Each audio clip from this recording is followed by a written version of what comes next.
Hi friends, ക്രാഫ്റ്റിയുടെ പുതിയ എപ്പിസോഡിലേക്ക് എല്ലാവർക്കും സ്വാഗതം. ഇന്ന് നമ്മൾ കാണാൻ പോകുന്നത് ഇങ്ങനെ ഡബിൾ കളറിലുള്ള ഒരു ഫ്ലവറാണ്. ഫ്ലവറിൽ മാത്രമല്ല, ലീവ്സിൽ നമുക്ക് ഈ സ്റ്റിച്ച് ചെയ്യാം. അപ്പോൾ ഇതെങ്ങനെ ചെയ്യുന്നതെന്ന് നമുക്ക് വീഡിയോ കാണാം. അപ്പോൾ നമുക്ക് ഡബിൾ കളറിലുള്ള ഫ്ലവർ എങ്ങനെ ചെയ്തെടുക്കുന്നത് നോക്കാം. ഞാനിവിടെ ഒരു ഫ്ലവർ വരച്ചിട്ടുണ്ട്. 3 പെറ്റൽസ് വരച്ചിട്ടുള്ളൂ. അതിൽ 2 പെറ്റൽസ് ഓൾറെഡി ചെയ്തിട്ടുണ്ട്. 3ാമത്തെ പെറ്റൽ നമുക്കത് എങ്ങനെ ചെയ്യുന്നതെന്ന് നോക്കാം. പിന്നെ ആദ്യം നമുക്കിഷ്ടമുള്ള 2 കളറിൽ നൂല് നമ്മൾ സൂചിയിൽ ഇങ്ങനെ കോർത്തെടുക്കുക. ഞാനിവിടെ റെഡും വയലറ്റും ആണ് എടുത്തിട്ടുള്ളത്.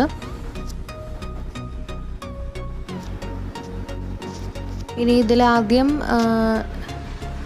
ഞാൻ റെഡ് കളറ് ആ പെറ്റലിൻ്റെ അറ്റത്തെ പോയിന്റിലൂടെ എടുത്ത് ഈ സൈഡിലൂടെ ഇങ്ങനെ ഒരു ലൈൻ പോലെ കൊടുക്കുകയാണ്.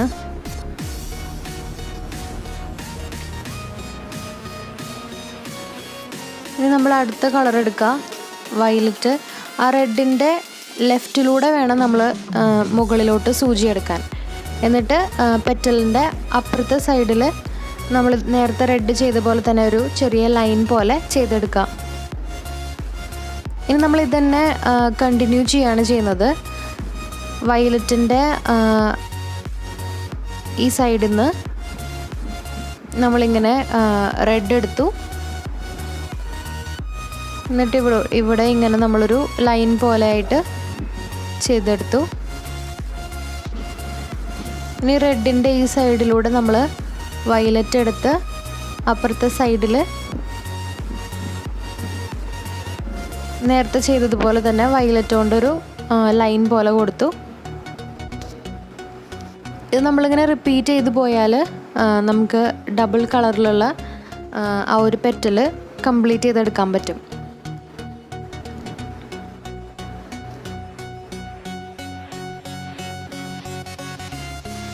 നമ്മളിത് ചെയ്ത് കഴിയുമ്പോൾ ഇപ്പോൾ റെഡ് കളർ കൂടുതലായിട്ട് കാണുന്ന ഭാഗത്ത് വയലറ്റ് കളറായിരിക്കും ചെയ്ത് കഴിയുമ്പോൾ വരിക.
ഇപ്പോൾ നമ്മൾ ഈ ഡബിൾ കളറിലുള്ള ഫ്ലവർ ചെയ്തെടുത്ത് കഴിഞ്ഞു. ഞാൻ നേരത്തെ പറഞ്ഞ പോലെ ഫ്ലവറായിട്ട് മാത്രമല്ല ലീഫിലും അങ്ങനെ ഏത് ഡിസൈനിൽ വേണമെങ്കിലും ചെയ്യാൻ പറ്റുന്ന ഒരു നല്ല സ്റ്റിച്ചാണിത്. അപ്പോൾ എല്ലാവർക്കും വീഡിയോ ഇഷ്ടമായി എന്ന് കരുതുന്നു. വീഡിയോ ഇഷ്ടമായാൽ ലൈക്ക് ചെയ്യുക, ഷെയർ ചെയ്യുക, ചാനൽ സബ്സ്ക്രൈബ് ചെയ്യുക. അപ്പോൾ അടുത്ത വീഡിയോയിൽ കാണുന്നവരേക്കും ബൈ.